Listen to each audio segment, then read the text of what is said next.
Now let's talk about tuple, which is flexible and safe. A tuple is very simple like a list, but there is a major difference. The tuple is immutable, right? Here the major difference in list and tuple is immutable.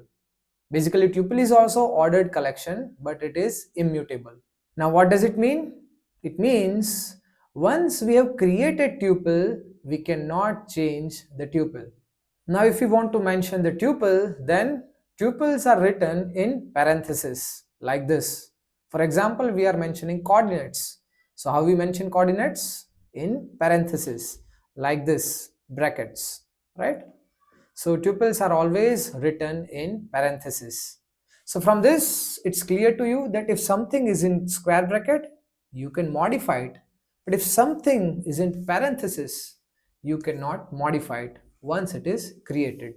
So basically these tuples are used when the data should not be modified. The value should not be changed.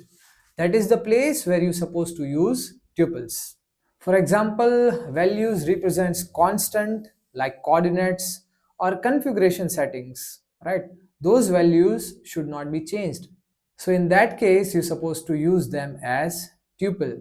And these characteristics of tuple make it safer, right? So this is the simple thing about tuple. Now there is a quick short question about tuple.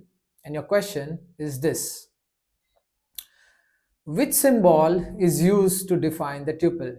Your options are this: A, B, C, and D. Now think about all these four options and what do you think? What will be the correct way to write the tuple? Write your options into the comment section. So after this, we are going to move to the next segment.